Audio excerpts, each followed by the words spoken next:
मध्य प्रदेश के छिंदवाड़ा जिले में एक झटके में 22 बच्चों की मौत हो गई और ये सब हुआ सिर्फ एक कफ सिरप की वजह से। कोल्ड्रिफ नामक इस कफ सिरप, जिसे तमिलनाडु के कांचीपुरम बेस्ड एक मैन्युफैक्चरर कंपनी श्रीशन फार्मा बनाती है, इस दवा को पीने के बाद बच्चों की तबीयत खराब होने लगी और रीनल फेलियर से यानी किडनी फेलियर से उन सभी की मौत हो गई। आपको बता दूं कि सभी बच्चों की उम्र 5 साल से कम की थी। CDSCO यानी Central Drug Standard Control Organisation ने जब इन दवाओं के कुछ बैचेस उठाए, उनकी प्रॉपर टेस्टिंग की, तो पाया गया कि इन दवाओं में 48.6% डाइथिलीन ग्लाइकोल मौजूद था। 48.6%। ये परमिटेबल लिमिट से बहुत ज़्यादा है। वर्ल्ड हेल्थ ऑर्गेनाइजेशन के मुताबिक इन दवाओं में मैक्सिमम 0.1% डाइथिलीन ग्लाइकोल होना चाहिए, क्योंकि एक टॉक्सिक कंपाउंड होता है। ऐसे में आप सोच सकते हैं, जहां 0.1% से थोड़ा भी ज़्यादा एक दवा को टॉक्सिक बना सकता है, वहां 48.6% की मिलावट दवा का क्या हाल कर सकता है। मध्य प्रदेश सरकार ने इस मामले की जांच के लिए स्पेशल इन्वेस्टिगेशन टीम लगाई, जिसके बाद श्रीशन फार्मा के ओनर जी रघुनाथन को अरेस्ट कर लिया गया और साथ ही डॉक्टर प्रवीण सोनी, जिसने इस दवा को प्रिस्क्राइब किया, उसे भी अरेस्ट कर लिया गया। और ऐसा पहली बार नहीं हुआ है दोस्तों। वर्ल्ड हेल्थ ऑर्गेनाइजेशन ने लगातार इस बात की वार्निंग दी है कि किस तरह से दवाइयों में डाइथिलीन ग्लाइकोल मिला के उसे जहर बनाया जा रहा है।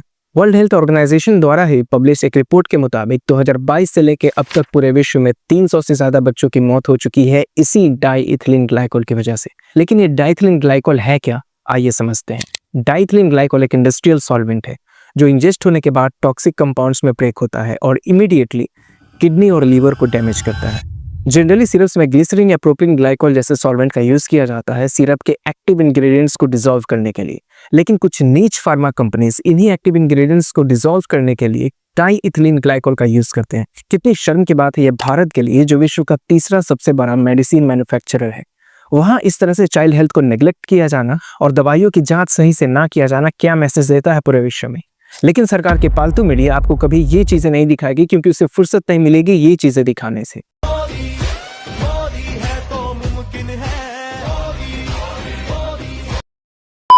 और जैसा कि आप जानते हैं कि हम विंटर की तरफ शिफ्ट हो रहे हैं, तो ये जो फेज है सीजनल चेंज का, इसमें बहुत से लोग बीमार पड़ते हैं, specially childrens, because they are vulnerable to weather condition.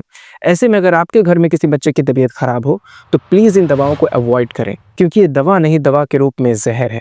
कोशिश करें ज़्यादा से ज़्यादा होममेड रेमेडी का यूज़ करें और अगर फिर भी ज़रूरत लगे तो एक अच्छे डॉक्टर की सलाह लेकर एक अच्छी दवा ही लें। और मैं रिक्वेस्ट करता हूं कि प्लीज़ आप एटलीस्ट इस वीडियो को ज़्यादा से ज़्यादा शेयर करें, ताकि हर पेरेंट्स तक ये मैसेज पहुंच सके जो इस बात से अनजान है।